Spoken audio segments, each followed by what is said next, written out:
Hello there, The fuck are you?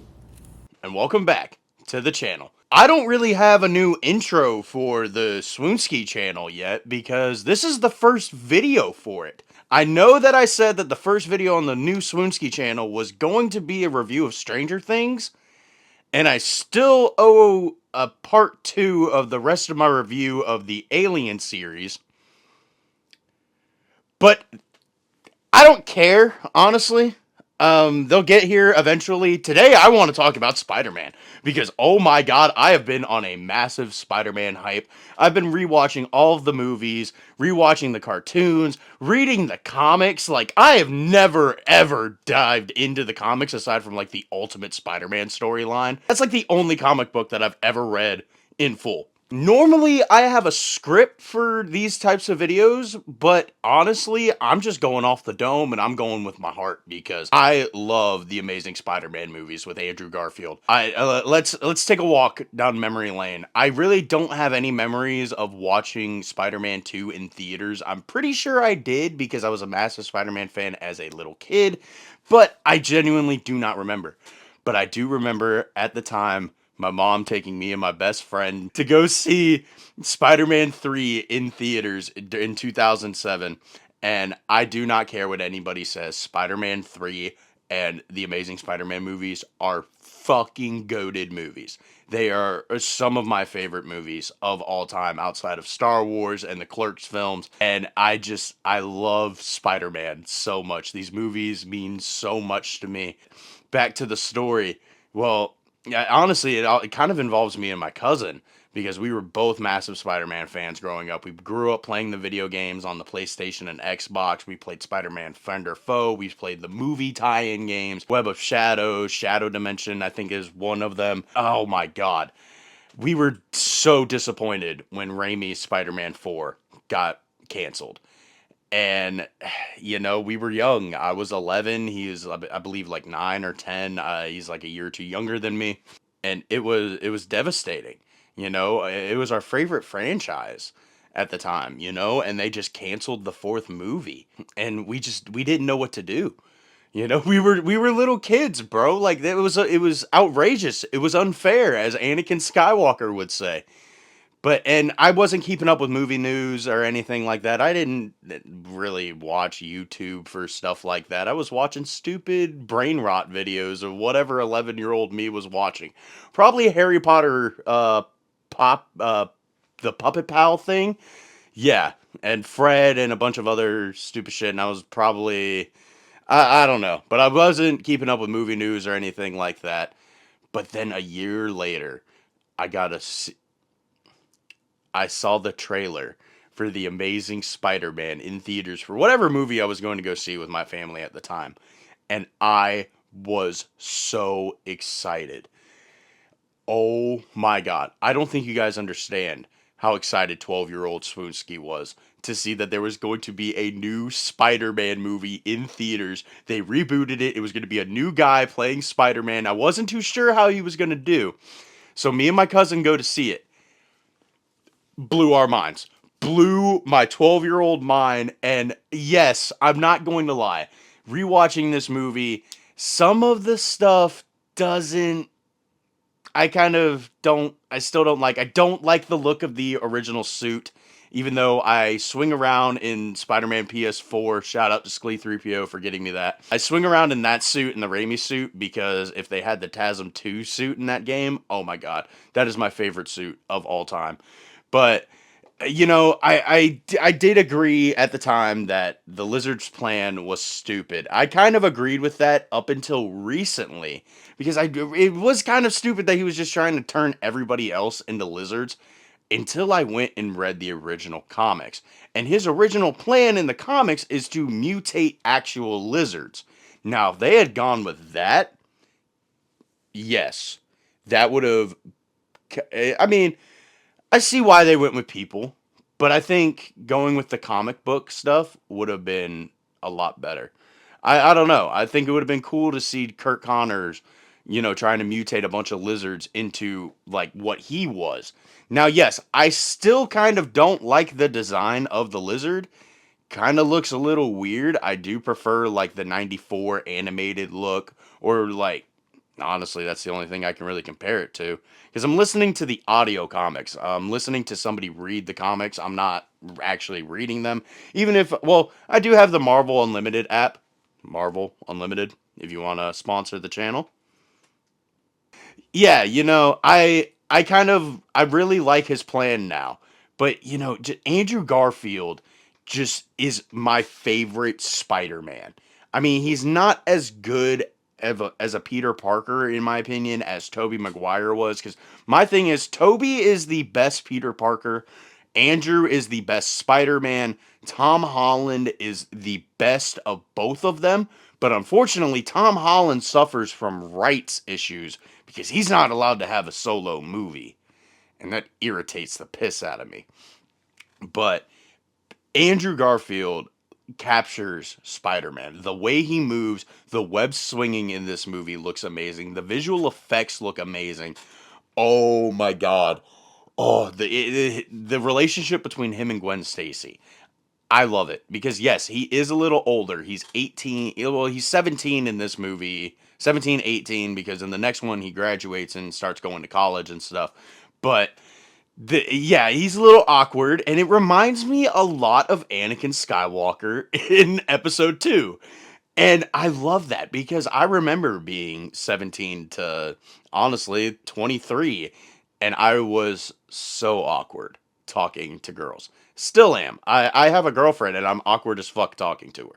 So do with that information what you will, but I love the relationship between Peter and Gwen in this movie. The tension between Peter and Captain Stacy at the dinner scene when they're discussing Spider-Man.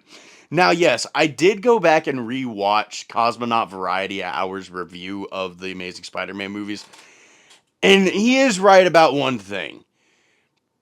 Peter's motivation in The Amazing Spider-Man is revenge. Peter does go out on a revenge quest to capture Ben's killer, and obviously he's going to end him. He does tell the last guy that he goes after that it was going to be a lot worse for him if he did have the same wrist tattoo. I don't like that, but honestly, I can kind of get past that because I love these movies so fucking much. That's about the one criticism, if anybody's going to throw at me about this movie. Yeah, I really don't have a rebuttal for it. I mean, Toby had the realization of the guy that he went after being the guy that he could have stopped at the wrestling arena. But Andrew doesn't really have a realization like that, and Tom doesn't really go through something like that. Well, he kind of does. The Amazing Spider-Man was just such a great experience as a 12-year-old.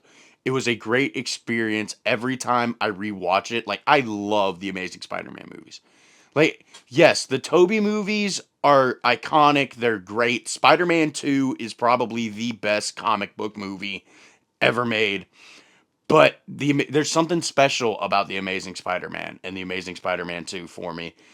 And let's talk about TASM too. Now, yes, Electro does get the weird teeth gap fix that he got whenever he falls into the electric. First of all, Max Dillon had a shit birthday. Oh my god. Everybody treated him like shit except for Gwen. Then he has to stay late at work and then he has to he literally asks them to cut the power off. The guy's like, "Nope, I'm out the door." And just leaves. What the you're telling me Oscorp does not have 24/7 workers? That is actually insane. And then he dies on his birthday. He falls into the electrical eel tank, becomes blue. I'm not a big fan of the blue look, but they did fix it in No Way Home. But it is sort of iconic now.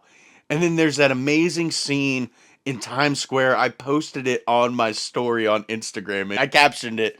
People want to tell me that TASM is a bad Spider-Man movie. I mean, dude, oh my god. Speaking I'm all over the place in this video if I'm going to be honest with you, but that's okay because my mind is going a million thoughts a minute and I love talking about these movies. I love talking about Spider-Man. I love talking about nerdy shit. And these movies really get to show Peter having to adapt. The first movie, he's developing the web cartridges. He's developing his webbing. He designs his first suit. We get to see all of that. In this one, he has to adapt and he has to modify his webs to be able to handle Electro, Times Square. Oh my god, dude, the Times Square scene is the best scene in any Spider-Man movie. He has a crushed web shooter. It's not crushed, it's shorted out. He has to save a bunch of people with one web shooter. It's so good. Unfortunately, it does suffer from the Raimi verse effect. This movie does have three villains kind of shoehorned into it. You do have Rhino in the beginning and the end, then you have Electro and the Green Goblin.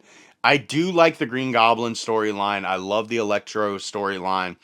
I do not like that the movie ends with the iconic cliffhanger that we saw in the trailer. And then, of course, the third one got canceled, and I'm not a fan of that. But, I'm not going to lie. I kind of like the disgusting look of Harry Osborn in this movie as the Green Goblin. He's so disgusting. He's so mutated. I love it, man. I'm not going to lie. I love it. He wants to get Spider-Man's blood so he can try to stop the disease that he has, that Norman Osborn had, which is weird that Norman Osborn really wasn't in the first movie. And I did see somebody point out in a video that I was watching that in the first one, they mentioned that Norman Osborn is dying and they needed the formula that Kirk Connors was working on. But I kind of don't know why they did, because that formula turned him into a lizard. That wasn't gonna save anybody. They were trying to regrow limbs. Norman Osborn had a terminal illness. Anyway, but I love these movies. The final battle between Electro and Green Goblin and Spider-Man, the death of Gwen Stacy. It's just it was great, man. I love these movies so much. These movies are honestly my favorite movies outside of Star Wars, Clerks, Harry Potter, Aliens, Predator. Haven't watched the Predator movies, Pirates of the Caribbean, Avatar, Halloween Town. I have so many movies up here that we're gonna talk about. But the Amazing Spider-Man movies to me were just iconic. They were my childhood. I got to witness both of them in theaters. Unfortunately, I did miss the re-releases. Shout out to my local theater for not getting the movies. It's okay. I can watch them anytime I want and they get better every time I watch it. The VFX, the sound effects, the look of Spider-Man, his mannerisms, his quips, his jokes, his movement, his villains, their motivations. Like, I'm not gonna lie, man. They are my favorite movies. The Amazing Spider-Man and The Amazing Spider-Man 2 are my two favorite movies, aside from Revenge of the Sith, Clerks, and Empire Strikes Back. So, yeah, I hope you guys enjoyed me rambling about The Amazing Spider-Man. So, have a good one, and yeah, peace.